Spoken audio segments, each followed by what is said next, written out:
Quando alguém, o franqueado, compra uma franquia, adquire apenas o direito de se valer da boa imagem e dos sistemas que já foram desenvolvidos em relação à empresa de outra pessoa, o franqueador, e, às vezes, o direito de participar de programas coletivos de marketing ou abastecimento. Uma das vantagens das franquias é que elas contam com credibilidade imediata, junto às instituições financeiras, por exemplo, uma vez que os sistemas já foram testados e funcionaram comprovadamente para o franqueador. Como é evidente, o franqueado tem que se esforçar para que a franquia seja bem sucedida. No entanto, a consistência das franquias é um dos fatores primordiais para que estas sejam empresas viáveis. Na verdade, o franqueador é legalmente obrigado a controlar a maneira como suas franquias trabalham, sob pena de perder valiosos direitos. Embora existam franqueadores que concordem em adotar sugestões apresentadas por seus franqueados, é sempre o franqueador que toma a decisão final. Isso tende a oferecer pouco espaço para a criatividade do franqueado e, ocasionalmente, pode coibir seu espírito empreendedor. Do ponto de vista de um franqueador, lidando com nossos franqueados há muitos anos, notei que existem 4 grandes questões e passei a me concentrar na relação entre estas durante o treinamento dos novos franqueados. 1. Palavras. Quais são as palavras que indicam como está indo nessa franquia? Como devo saudar meus clientes? Como devo atender ao cliente? Quais as palavras que regem o negócio e estabelecem sua cultura? As palavras usadas no negócio sempre contam uma história. 2. Números. Que números devo utilizar para testar as palavras que estou usando? Quanto tempo? Quantas sugestões de venda? Qual o custo? Posso medir os fluxos de entrada e saída do dinheiro? Os números medem a história da franquia. 3. Símbolos. Quais símbolos quero que representem o negócio perante o mundo? Palavras, números e barra ou imagens podem ser símbolos, logótipos, uniformes, pessoas, qualquer coisa que alavanque quem é e o que faz sua franquia. Os símbolos alavancam a história de sua franquia. 4. Ação focada. É a força motriz de toda a história da franquia e do negócio. A atenção concentrada é o que impulsiona ou arruína qualquer negócio. O que estou fazendo? Não importa o que seja, aquilo que você anda fazendo trabalhará contra ou a seu favor, na expansão de sua franquia. Inventei uma fórmula que utilizo em todos os negócios que projeto, para combinar o impacto dessas 4 questões. Palavras mais números, x símbolos barra foco. A moral da história é que o franqueado deve se concentrar nos sistemas de negócio implantados, incluindo as palavras que utiliza, o desempenho dos números e os símbolos que usa para o sucesso da franquia. Uma das grandes vantagens de se adquirir uma franquia é que o franqueador já definiu o caminho para o sucesso do sistema de negócio. Kelly Rich, Franchise Control Systems. Criar um negócio ou criar um emprego. Robert costuma comentar a respeito do empreendedor autônomo que constrói um pequeno negócio ao redor dele mesmo. Trata-se provavelmente de um empreendedor que tem um emprego e não um negócio. Pai Rico tem um método empírico para diferenciar o emprego de um negócio. Se você puder se afastar do negócio durante um ano e encontrá-lo mais sólido e maior quando voltar, você terá criado um grande negócio, um negócio do quadrante D. Se isso não for possível, você terá criado um emprego ou um pequeno negócio do quadrante A. Muitos advogados e contadores, por exemplo, têm tanto sucesso que seus clientes só querem ser atendidos por eles. Quanto mais sucesso eles conseguem, menos tempo têm. Esses profissionais têm um emprego e não um negócio. Há diferença nítida entre as duas coisas. Isso não quer dizer que você não possa construir um negócio centralizado em sua experiência e criatividade. Mas você tem que encontrar uma forma de alavancar essa experiência e criatividade, criando sistemas que permitam que outras pessoas, seus empregados ou seus sócios, apliquem sua experiência e criatividade. Porque você quer montar um negócio. Desde o início deste livro sobre como ser empreendedor, é importante entender sua motivação pessoal para querer constituir um negócio. Pergunte a si mesmo: 1. Por que quero ter meu próprio negócio? 2. Até que ponto quero ter meu próprio negócio? 3. Em que nível quero entrar no jogo? 4. Até onde estou disposto a me arriscar para participar do jogo? 5. Estou disposto a reservar um certo tempo para conhecer outros empreendedores de sucesso e os negócios que construíram. 6. Tenho medo de fracassar. 7. Conseguirei transformar esse medo do fracasso em uma força que me ajudará a levar o negócio adiante. 8. Consigo aprender a partir de meus erros? 9. Conseguirei montar uma equipe ou prefiro trabalhar sozinho? 10. Estou disposto a pagar o preço que tudo custará? 11. Estou disposto a esperar agora para ser recompensado mais tarde? 12. Estou disposto a adiar as recompensas financeiras até que o negócio se torne um sucesso, ou preciso de um pró-labore? Depois de responder a essas perguntas, caso mantenha a decisão de montar um negócio, responda às perguntas que se seguem. Quais foram seus maiores sucessos na vida? Quais foram seus maiores fracassos? Quantas vezes você trabalhou de graça? Você trabalharia para essa empresa mesmo sem receber nada? Sua família e seus amigos apoiarão o esforço que você dedicará a esse empreendimento. Você está disposto a se informar sobre todas as áreas do triângulo DI, componentes essenciais de um negócio bem-sucedido, que serão comentadas e analisadas ao longo de todo este livro. Se depois de responder a todas essas perguntas você ainda estiver ansioso para se tornar um empreendedor, talvez você tenha exatamente o que é necessário para ser um empreendedor bem-sucedido. Parabéns por decidir partir em busca da liberdade. Aprenda a transformar o azar em sorte. Meu primeiro negócio faliu em 1956.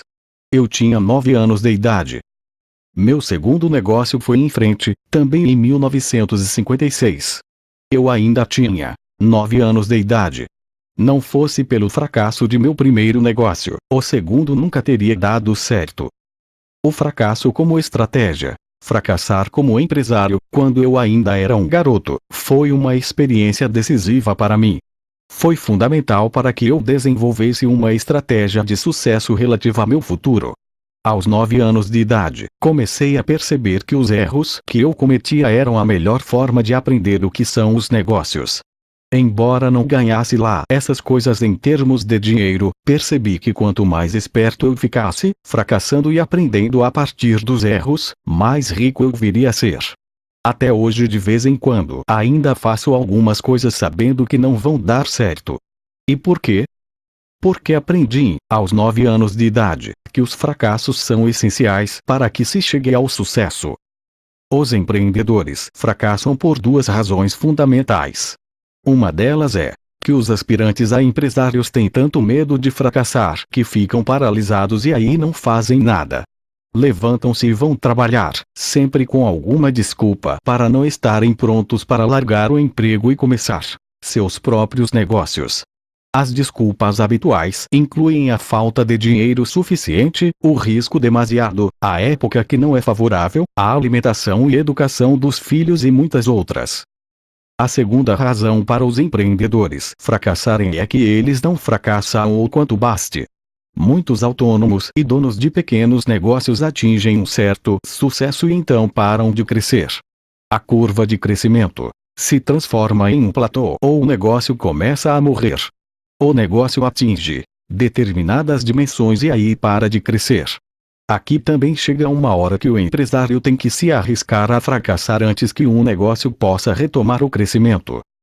O medo de fracassar é a grande razão para muita gente não ter sucesso na vida ou não ser tão bem-sucedida quanto gostaria de ser. Isso acontece não só nos negócios como também em todos os aspectos da vida. Lembro-me de nunca sair com garotas quando estava no ginásio porque tinha muito medo de ser rejeitado. Finalmente, pouco antes do dia da formatura, convidei uma linda colega para ir comigo ao baile. Para minha surpresa, ela aceitou. Sentimos-nos sem graça um com o outro a noite toda, mas pelo menos eu estava progredindo. Outra diferença entre empregados e empreendedores. Recentemente fui chamado de imprudente em uma entrevista. Em resposta, contestei: Neste mundo rapidamente mutante, os audaciosos são aqueles que não assumem riscos. Quem não se arrisca está ficando para trás. O programa durava meia hora e a radialista entrevistava regularmente pessoas que exerciam diferentes atividades. O nome do programa poderia muito bem ser Zero Segredo de Meu Sucesso. Quando a entrevistadora perguntou qual era meu segredo, contei como havia sido meu primeiro fracasso nos negócios, quando eu tinha 9 anos de idade, e como esse fracasso havia levado meu segundo empreendimento ao sucesso. Para encerrar, disse, percebi que fracassar era o caminho que me levaria ao sucesso. Você percebeu isso aos 9 anos? Perguntou a entrevistadora. Isso, respondi. Como a maioria das pessoas, não gosto de fracassar. Detesto o fracasso. Mas esse primeiro fracasso me deu uma rápida visão do futuro. Percebi qual era o processo que me levaria ao sucesso. Algumas pessoas vão em frente sabendo todas as respostas. Essas pessoas geralmente foram bons alunos. Meu processo não é esse. Eu vou em frente fracassando. Foi por isso que montei tantos negócios diferentes. A maioria destes fracassou, mas os que deram certo se transformaram em grandes sucessos, como a Terrish Dat Company, minha imobiliária, e os negócios de mineração de ouro e prata que ajudei a fundar. Além disso, não ganhei lá grande coisa no começo da carreira de empreendedor. Mais tarde, entretanto, passei a ganhar mais dinheiro do que a maioria das pessoas. Então o segredo de seu sucesso nos negócios é estar disposto a cometer erros e aprender com eles. Sim. Essa é a minha tarefa como empreendedor. Minha tarefa é estabelecer novas metas, elaborar um plano, cometer erros e me arriscar ao fracasso. Quanto mais erros cometo, mais esperto vou ficando e, eventualmente, o negócio cresce e prospera a partir das lições aprendidas. Eu seria demitida se cometesse erros demais, retrucou a radialista. Para mim, cometer erros e falhar é fracassar. Faço todo o possível para não errar. Detesto errar. Detesto me sentir uma idiota. Eu tenho que saber as respostas. Sinto que é importante fazer tudo do jeito certo, do jeito que a emissora me manda fazer. É por isso que você é uma boa empregada, comentei delicadamente. Os empregados são contratados para não cometerem erros. A tarefa de um empregado é seguir as regras e fazer o que lhe mandam, fazer direito o seu trabalho. Se quisessem fazer as coisas do jeito deles ou não respeitassem as regras, os empregados seriam todos demitidos, já que não estariam fazendo o trabalho para o qual foram contratados. Então minha tarefa, como empregada, é não correr riscos, e sua tarefa, como empreendedor, é assumir riscos, cometer erros e fracassar de vez em quando. É isso que você está dizendo? Sim, respondi eu. Essa é a diferença fundamental entre um empreendedor e um empregado. Então você se arrisca. É isso que você faz como empreendedor. Não, não exatamente, respondi rindo por dentro. Não assumo, aleatoriamente qualquer risco que me aparece. Antes de tudo, tive que aprender a ciência de cometer erros e aprender com estes. Em seguida, tive que aprender a escolher os riscos que assumo. Quanto mais capacitado eu me tornar como empreendedor, mais corretamente irei avaliar os riscos calculados. Hoje em dia, encaro o fato de assumir riscos como parte de minha tarefa, mas não quero que meus empregados se arrisquem. Isso parece uma contradição, disse a entrevistadora. São negócios, respondi eu. Fracassar não é nada divertido, mas é algo necessário para que a gente evolua. Então você gosta de fracassar? Perguntou minha interlocutora. Não, não, muito pelo contrário. Detesto o fracasso tanto quanto qualquer um. A diferença é que eu sei que os fracassos fazem parte do processo que me levou ao sucesso nos negócios. No momento em que fracasso em alguma coisa, sei que estou na iminência de aprender algo. E é nesse momento que emerge o novo eu. O novo você. Riu a radialista. Que embromação é essa? Olhe, respondi pausadamente, todo mundo já teve essa experiência do novo eu. Quando ainda éramos bebês e não conseguíamos andar, ficávamos em pé e caíamos sem parar. Então um belo dia paramos de cair e começamos a andar. Nesse momento, deixamos de ser bebês e as pessoas passam a nos chamar de crianças. Quando aprendemos a dirigir, tornamo-nos jovens adultos. Cada vez que aprendemos uma nova habilidade, surge uma nova pessoa e nosso mundo muda. É a isso que me refiro quando falo em um novo você ou um novo eu. Tornamo-nos novos porque adquirimos novas habilidades e ficamos mais capacitados a enfrentar um novo mundo. Então existe um mundo de diferenças entre um empregado e um empreendedor? Perguntou ironicamente minha anfitriã. Ah, não. Absolutamente, respondi eu, esforçando-me para não ser envolvido pelo ceticismo de minha interlocutora. Vivemos em mundos diferentes porque somos pessoas muito diferentes. Um vive em um mundo onde os riscos proliferam. O outro vive em um mundo onde se evita correr riscos. Mundos diferentes, pessoas diferentes. Fez-se um silêncio momentâneo. Minha anfitriã parecia estar reorganizando seu raciocínio. Finalmente, perguntou: então é por isso que tantos empregados não dão certo como empreendedores? Esse é um dos motivos, mas não é o único, respondi delicadamente. Não é fácil passar de um mundo onde se evita errar para um mundo de erros cometidos quase propositalmente. Mas você faz isso parecer fácil, disse a radialista. Você parece indiferente em relação ao fracasso. Eu nunca afirmei que seja fácil, mas vai ficando cada vez mais fácil, respondi. Olhe, a questão é que o empreendedor tem muito a aprender e precisa aprender depressa. Não existe nada semelhante a um salário garantido no fim do mês para o empreendedor. Ele tem que cometer erros e corrigi-los rapidamente. Se ele evitar os erros ou fingir para si mesmo que não os cometeu, ou jogar a culpa sobre outras pessoas, o processo de aprendizado irá derrotá-lo e o negócio acabará fracassando. Você tem que aprender rápido porque está construindo alguma coisa a partir do nada, complementou minha anfitriã. Não há nada em que você possa se basear.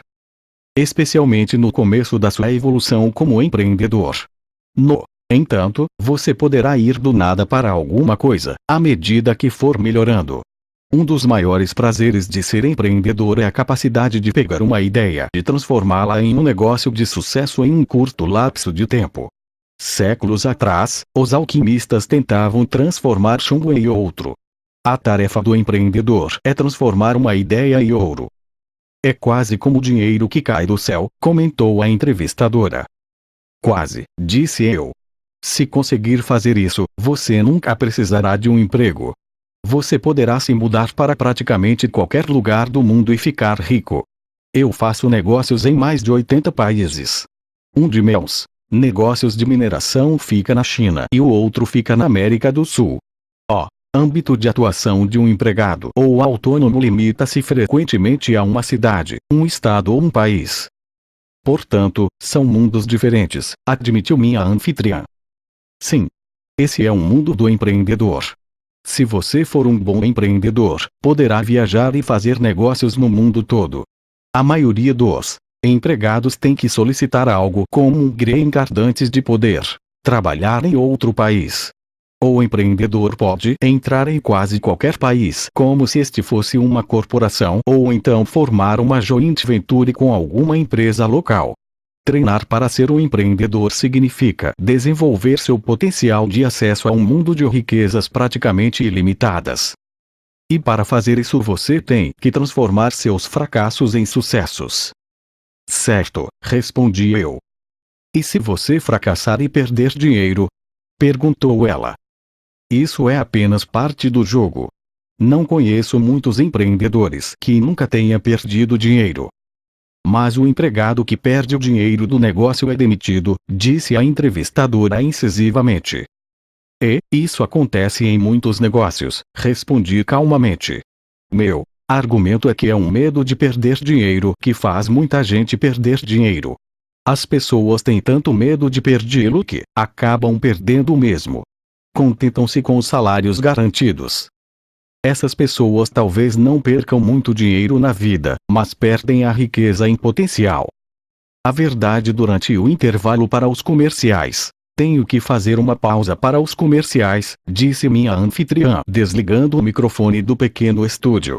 O sonoplasta assumiu o controle e começou a transmitir os comerciais dos patrocinadores. Faz anos que eu quero largar este emprego, disse minha anfitriã, sentindo-se segura na saleta à prova de som e sem que o mundo nos ouvisse. Mas você ganha um salário bom demais para pedir demissão, disse eu completando o raciocínio. Ela assinou com a cabeça e disse: é isso. Não ganho nenhuma fortuna, mas eles me pagam o suficiente para que eu não saia e vá trabalhar em outro lugar. Eu preciso do salário. Meu marido e eu ganhamos bastante bem, mas, com 4 filhos na faculdade, não há nenhum jeito de fazermos o que você propõe. Embora não concordasse com esse ponto de vista, eu disse que certamente sabia como ela se sentia. Então, o que você me aconselharia?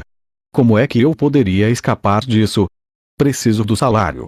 Preciso deste emprego, embora não ganhe lá muita coisa. Sinto-me aprisionada em uma sala cujas paredes estão se fechando sobre mim. O que eu poderia fazer? Depois de uma pausa para reorganizar meus pensamentos, perguntei: você se lembra do exemplo do bebê aprendendo a andar? Sim, eu me lembro, disse ela. E assim que conseguem andar, os bebês se transformam em crianças. E quando aprendem a dirigir, as crianças se transformam em jovens adultos. É assim que aprendemos tudo na vida. Aprendemos a partir da vontade de mudar e conseguir alguma coisa melhor. Talvez tenha havido uma época em que você gostava deste trabalho, mas agora você sabe que chegou a hora de mudar, é hora de ir em frente. Exatamente como o bebê percebeu de alguma forma que era hora de mudar, era hora de parar de engatinhar. Em algum momento mágico, o bebê soube que havia chegado a hora de fazer alguma coisa diferente. E ele começou se agarrando a alguma coisa, como a perna do pai ou uma perna de mesa. Os bebês cambaleiam quando estão aprendendo a fechar a lacuna entre engatinhar e andar. Fazem isso vezes sem conta e, então, no belo dia, ficam em pé e caem. Meu bebê fracassou, mas, em vez de desistir, que é o que muitos adultos fazem, ele repetiu e voltou a repetir o processo. De repente, a mente, o corpo e a alma do bebê entraram em alinhamento e o bebê conseguiu ficar em pé. E logo em seguida aprendeu a andar e se transformou em criança.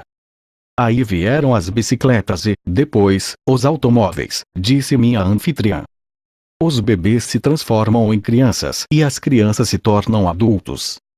Concluí o raciocínio. Sim, e os empreendedores passam por um processo semelhante.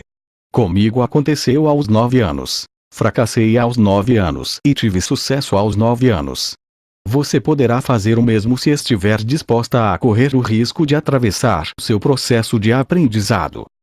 Você tem confiança em sua capacidade como empreendedor? Perguntou minha interlocutora. Na verdade, não tenho. Tenho confiança em minha habilidade de cometer erros, corrigi-los e melhorar meus negócios. Sou hoje um empreendedor. Melhor e planejo continuar melhorando, mas nunca terei absoluta confiança em minhas habilidades de empreendedor porque não me contento com minhas vitórias ou sucessos anteriores. Coloco-me constantemente em situações que ultrapassam minhas habilidades. Estou sempre no limite, sempre experimentando e sempre me testando. É dessa forma que continuarei melhorando. E é por isso que você inicia novos empreendimentos, mesmo que tenha fracassado. Perguntou ela. Inicio novos empreendimentos, mesmo que tenha sido bem sucedido. É por essa razão que tenho tantos negócios. Negócios que funcionam sem minha presença. Este é meu segredo para se chegar à riqueza. A maioria dos empregados tem um emprego. Como empreendedor, eu tenho múltiplos negócios. E essa é a razão para você não querer ser autônomo ou dirigir o negócio. Sim, e é por isso que me sinto grato por ter fracassado aos 9 anos. Aprendi como iniciar empreendimentos que funcionam sem mim. Escrevi sobre isso em Pai Rico, Pai Pobre. Sim, eu me lembro, disse ela. Eu só não percebi o significado daqueles empreendimentos. Não percebi que aqueles pequenos negócios haviam tido impacto tão profundo em sua vida. Concordando com ela, disse: Descobri minha estratégia para a vida aos 9 anos de idade. O sonoplasta avisou então que o intervalo comercial havia terminado e que era hora de reiniciarmos a entrevista. Minha anfitriã ligou o microfone e disse: "Só temos mais alguns minutos, portanto concluiremos o assunto. Você estava me dizendo que a tarefa de um empreendedor é cometer erros e a tarefa do empregado é não cometer erros. É essa sua mensagem?" "Sim, pelo menos do jeito que eu entendo as coisas. Se eu não estiver assumindo riscos calculados, cometendo erros e expandindo o negócio, é melhor eu sair do negócio. Se meus empregados cometerem erros demais, pode ser que eu tenha que mandá-los sair do negócio. É por isso que contrato empregados espertos, que detestam cometer erros. Eles fazem seu trabalho e eu faço o meu. E essa é a razão por que dizemos a nossos filhos: estude para conseguir um bom emprego", disse minha interlocutora. "As escolas preparam nossos filhos para serem empregados." "Sim", completei. "Quem foi bom aluno provavelmente se dará bem no mundo corporativo ou no governo." "Você gostava de estudar?" perguntou a radialista. "Na verdade não", respondi. "Eu não me saía lá muito bem porque cometia muitos erros. Minhas notas eram C, D, em algumas ocasiões, F. Imaginei então que, já que eu era mestre em cometer erros, poderia muito bem me tornar um especialista em errar. É por isso que sou empreendedor e não empregado. Não sou bom para estudar. Ninguém me daria um emprego altamente remunerado. Não gosto de cumprir ordens e, sendo assim, provavelmente nunca seria promovido. Eu gosto de mudar as coisas e fazê-las do meu jeito em vez de fazer o que me mandam fazer." "Você nunca conseguiria um emprego nesta emissora", disse a moça. "Talvez não conseguisse, mas sei como comprar esta emissora e contratar gente mais esperta do que eu para dirigi-la", acrescentei em tom de piada. "Muito bem, temos que encerrar", disse a radialista. "Você tem mais exemplos que ilustrem que cometer erros e fracassar é essencial para um empreendedor? Há mais alguém, outro exemplo além de você mesmo, que possa confirmar esse ponto de vista?" "Claro", respondi. "Thomas Edison foi expulso da escola porque os professores reclamavam que ele era confuso ou dispersivo. Mais tarde, ele foi criticado por ter fracassado mais de 1000 vezes antes de inventar a lâmpada elétrica. Quando lhe perguntaram como se sentia por ter fracassado mais de 1000 vezes, ele respondeu algo como: fracassei mais de 1000 vezes. Acredito que foram 1014 experiências antes que eu finalmente acertasse. São necessários pelo menos 1014 fracassos até você se qualificar para inventar a lâmpada elétrica. O que ele quis dizer com isso? Perguntou minha anfitriã. Significa que, se você ou eu quiséssemos inventar a lâmpada elétrica, em vez de comprar uma no supermercado, teríamos que fracassar pelo menos 1000 vezes antes que soubéssemos como fazer uma lâmpada elétrica. Então ele foi chamado de dispersivo na escola, e fracassou 1000 vezes antes de inventar a lâmpada elétrica, disse minha interlocutora. Isso significa que ele era um inventor. Como foi que isso o transformou em empreendedor? Você sabe qual a empresa que ele fundou? Perguntei. Não sei. Ele fundou a General Electric, uma das empresas mais poderosas do mundo, um dos 12 membros originais do Índice Industrial do Dow Jones. E dessas 12 empresas originais, a General Electric foi a única que sobreviveu. Nada mal para um sujeito dispersivo e avoado que fracassava muito. A entrevista estava encerrada. Aprenda com seus erros. Meu pai rico acreditava em aprender com os próprios erros. Ele não encarava os erros como algo ruim, simplesmente como oportunidades para aprender alguma coisa sobre os negócios e você mesmo. E dizia: os erros são como placas de paré. Os erros dizem: calma, pare aí, espere um pouco, tem alguma coisa que você não sabe, é hora de parar e pensar.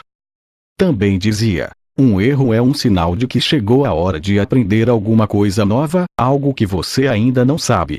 Seguindo essa linha de raciocínio, ele acrescentava: há muita gente preguiçosa demais para pensar. Em vez de aprender algo novo, essa gente pensa nas mesmas coisas dia e noite. Pensar é um trabalho duro. Você expande sua capacidade mental quando é obrigado a pensar, e quando você expande sua capacidade mental, sua riqueza aumenta. Pare, portanto, quando cometer um erro, e aproveite a oportunidade para aprender alguma coisa nova, algo que você evidentemente ainda não sabe. Pare para pensar quando alguma coisa não sair do jeito que você quer ou você cometer um erro. Depois que descobrir a lição oculta, você será grato pelo erro. Se ficar abalado, zangado, envergonhado, culpar outra pessoa pelo erro ou fingir que não errou, isso significa que você não pensou o suficiente. Sua capacidade mental não se expandiu bastante. Você não aprendeu a lição. Sendo assim, continue pensando. A filosofia do pai pobre sobre os erros. Como professor, meu pai pobre tinha um ponto de vista diferente sobre os erros. Ele também acreditava que os erros indicam que você desconhece alguma coisa, mas, para ele, cometer um erro significava que o camarada era estúpido ou intelectualmente prejudicado. Quando cometia um erro, meu pai pobre fingia que não havia errado, negava que tivesse cometido um erro ou atribuía a culpa a outra pessoa. Ele não encarava os erros como oportunidades para aprender e expandir a capacidade intelectual e fazia o melhor que podia para não cometê-los. Ele não encarava os erros como uma coisa boa, como meu pai rico fazia. Transforme o azar em sorte. Aprenda a transformar o azar em sorte, é a segunda lição do pai rico, devido às diferenças que percebi entre ele e meu pai pobre no que se referia a cometer erros. Na minha opinião, é a filosofia pessoal de cada pessoa, sobre a questão dos erros, que determina se ela terá ou não sucesso na vida. O primeiro grande fracasso de meu pai pobre. Já contei em outros livros como voltei da guerra do Vietnã e tive que escolher quais pegadas seguir, as do pai rico ou as do pai pobre. Eu tinha mais ou menos 25 anos e meus dois pais haviam acabado de entrar na casa dos 50. Meu pai pobre havia acabado de perder a indicação como candidato republicano ao cargo de vice-governador do estado do Havaí. Já que ele postulará a candidatura contra a vontade de seu chefe, o governador do estado, foi informado de que nunca mais trabalharia para o governo estadual. Assim, lá estava ele, desempregado aos 50 anos de idade. O problema era que tudo o que ele conhecia era o mundo do ensino. Ele havia ingressado no universo escolar aos 5 anos de idade e dele só saído aos 50 anos. Foi quando ele sacou seu fundo de pensão e ingressou relutantemente no mundo dos negócios, comprando uma franquia de uma famosa marca de sorvetes. Ele comprou essa franquia famosa porque achava que era um negócio que não poderia falhar. A franquia que não poderia falhar faliu em menos de 2 anos e meu pai ficou novamente sem trabalho, e dessa vez sem dinheiro. Recriminar sem aprender. Meu pai pobre ficou zangado, deprimido, abalado e culpou tanto o franqueador quanto os seus sócios pela falência do negócio e perda do dinheiro. Foi nessa época que entendi por que meu pai rico havia enfatizado a importância de parar, pensar, aprender e corrigir-se a partir dos erros. O estado mental e emocional de meu pobre pai evidenciava que ele havia ignorado muitos sinais de pare e estava recriminando e não aprendendo. Ele continuava pensando a partir do ponto de vista de um empregado e não de um empreendedor. Meu pai percebeu que enfrentava dificuldades poucos meses depois de abrir sua sorveteria. Assim que os amigos deixaram de aparecer para tomar sorvete, a loja ficou praticamente vazia. Meu pai ficava sentado lá horas a fio, sozinho, sem ao menos um cliente. Em vez de parar por um momento, pensar e pedir conselhos, ele despediu seus empregados para reduzir as despesas, trabalhou mais, brigou com seus sócios e depois gastou o dinheiro que lhe restava contratando um advogado e processando o franqueador.